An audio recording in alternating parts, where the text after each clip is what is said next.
Well, let's just start with number 5. We were just kind of talking about this team and who they should sign at running back. It's the New York Giants. I like that. And the reason why I got D-Hop looking at the New York Giants is it's simple. When you look at what Daniel Jones was able to do, like with no one that you probably even know playing at the wide receiver position, it was okay. It was subpar. It allowed them to get to the postseason, allowed them to win a postseason football game. But look at those stats right there. 26th in passing yards per game, last in 20-plus yards completions down the field. Touchdowns, you got to be better if you are trying to have an alpha guy. And I understand you acquired Paris Campbell coming off one of his best seasons in with the Colts. Now he's a Giant. Mm-hmm. You've acquired other guys. You're trying to lock up Saquon Barkley. Why not go and acquire a guy that ensures you have a number 1 alpha at the wide receiver position that will assist your quarterback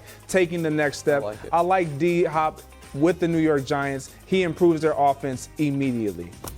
At number 4, do you want to add anything? No, you keep going. I want to hear your top 4 or your top 5 At number 4, I got the Tennessee Titans. And I'm going to tell you why I got the Tennessee Titans here is because D-Hop has let it be known he's about that money. He's not really trying to take any type of pay cuts. Yeah. He's trying to make sure that he guarantees those dollar bills. One of the reasons why I don't mind the Tennessee Titans is because DeAndre Hopkins, out of all the receivers that I've seen play in this NFL, he can play with any quarterback. Ryan Tannehill, Will Levis, Malik Willis. It doesn't matter who you have under center. Just find a way to get him the ball, and he'll make it happen. You look at the leading receiver for this team last year. He's no longer there. That's Robert Woods. He's with the Texans. You look at their young Traylor Burks kid, he only had 400-something yards, 30-something receptions. Like, the production wasn't there. This was a team that never even decided to look outside the numbers and throw the football. Why?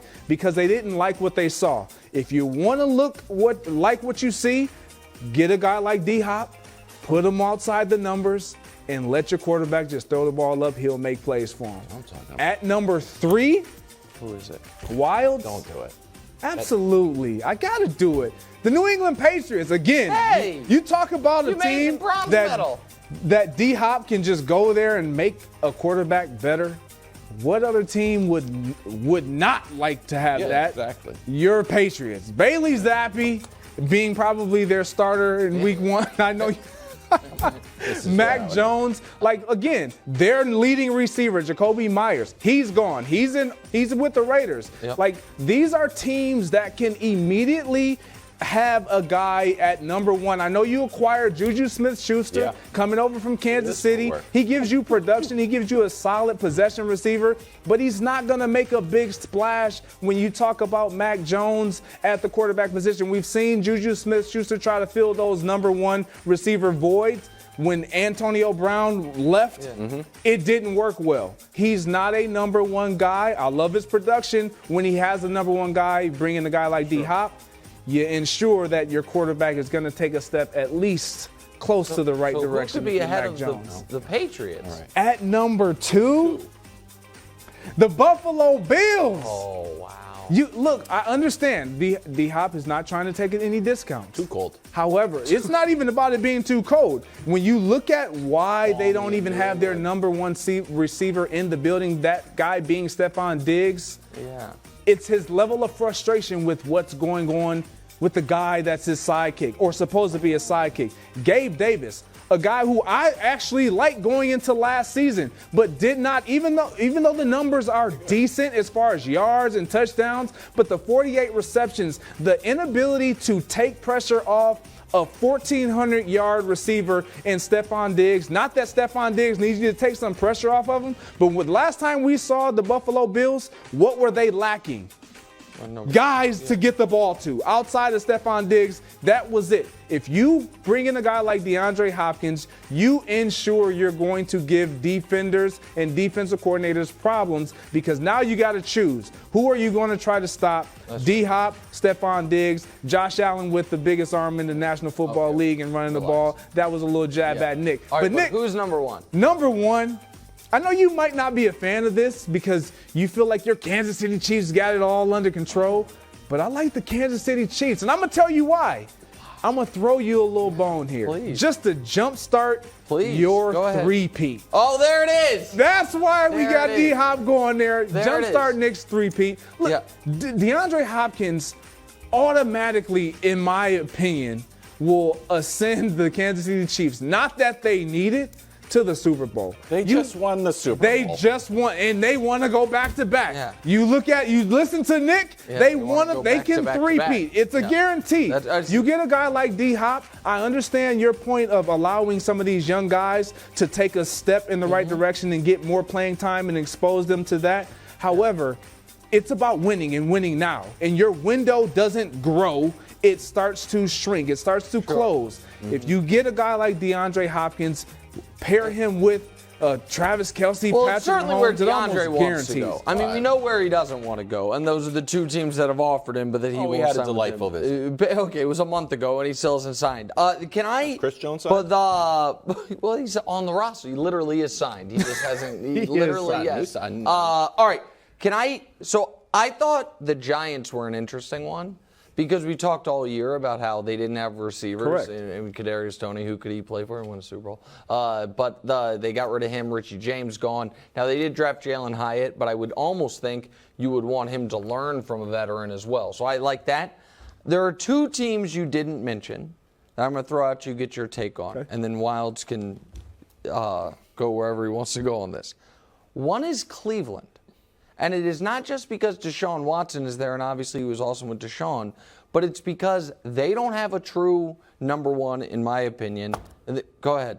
Cleveland? Yeah, you think Amari Cooper this year is going to be a true number one? Yes. Okay. All right. Well, then they could have. He would still help. Donovan Peoples-Jones, their number two, right and now. Elijah Moore.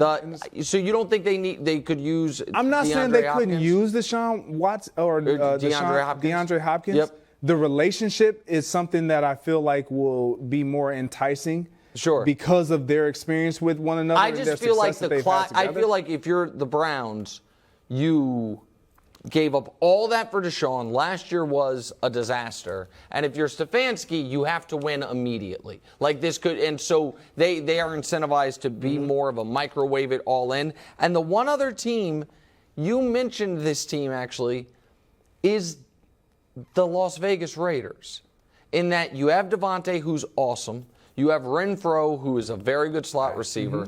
I know they have Jacoby Myers. I get that, and they spent money on him, so that's probably not something they would do. But if I'm the Raiders, another coach who's under pressure, you have a very limited quarterback in Jimmy G. If you could have Devontae and DeAndre on the outside with Renfro on the inside, maybe that would be enough firepower.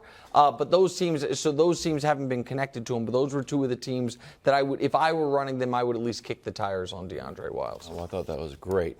Didn't make a ton of sense, but because you're Patriots. Should we can put Greg's list back up. I feel like we're still number one. I'll address your concerns. Sure. All right, here are the Raiders. Josh McDaniels. If he wants to go play for Josh McDaniels, why don't you go play on the varsity team, not the junior varsity Patriots? So the Raiders are out. Oh, the Browns. What was their the Sean Watson, DeAndre Hopkins? Their best they ever did was get lost to the Chiefs in the playoffs. So that's the ceiling.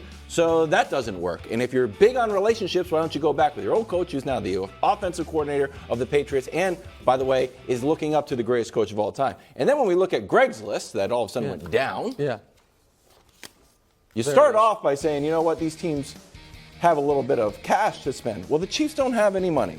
I know that supposedly they're going to, redo Chris Jones' deal to open up money, but right now they don't have any money. The Bills don't have any money, and they are insulting not only DeAndre Hopkins, but also the Kansas City Chiefs, that you can come here on a discount if, you want a ring chase. So, by that rationale, we are the number one team in position to get DeAndre Hopkins. And now, Greg, last time you were on the show, or just, maybe not the last time, but recently, we saw this video of Mac Jones working out, getting stronger, working on his mobility, working on his flexibility. And I said I didn't like this. I'm more of a meat and potatoes guy. That's exactly why I have them at 3 and not at 1. Well, turns out the Patriots, who are no stranger to unconventional workouts for their quarterbacks, well, this yielded some beautiful fruit, because once we got to little spring OTAs, there's Mac Jones Oh my gosh, I can't even see that. I need to put my glasses on, dropping bombs. And then the other day, he was at a charity event, and he threw a 70-yard pillowy ball that a child caught. These hash marks. Look at that. 45 yards. Yeah, but I think it's longer. Justin Jefferson just did that and hit the goalpost. I didn't see it. I think that was a fake commercial. So there you go. So, Patriots at number 1. So let me ask you this, Greg. Where do you think he will go? I honestly think he'll end up with the Titans. I thought so. I think there was a weird Vegas movement on that yesterday. I didn't like that. And largely because he's being honest. Like, he wants to get paid. So it's not even. We will pay you. I know a lot of players make it seem like, oh, I want to win championships. If he wins, great. But ultimately, DeAndre Hopkins wants to get paid. And I don't begrudge anybody that. That's like no. Everyone can have their own priorities for their professional life. Obviously, I'm not trying to be rude. I'm not trying to make you upset. If DeAndre picks the Bills or the Chiefs, I don't think you should be bothered. I think it should be like, okay, because even you will acknowledge the Bills and the Chiefs, certainly the Chiefs, are far better positioned to win a championship than the Patriots right now.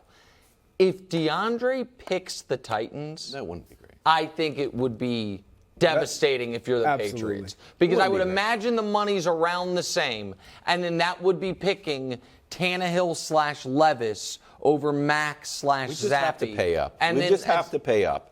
Well, hey, please. You do. I mean, yeah. Just do it. I mean, we did the celebration of his visit a month ago. Maybe we're freeing up more money. Okay, maybe. I don't know. I got to look at the cap. Yeah, maybe that's it. After the break, I'm going to study the cap a little bit, try to free up an extra $1 million. And figure this out. This is a stupid topic. You don't need to watch this. What did you say? You don't need to watch this? Yeah, no. If you're not watching at home, you should turn the channel. No, don't do that. Thanks for watching. Subscribe here to get more from the show and to check out clips from other shows on FS1.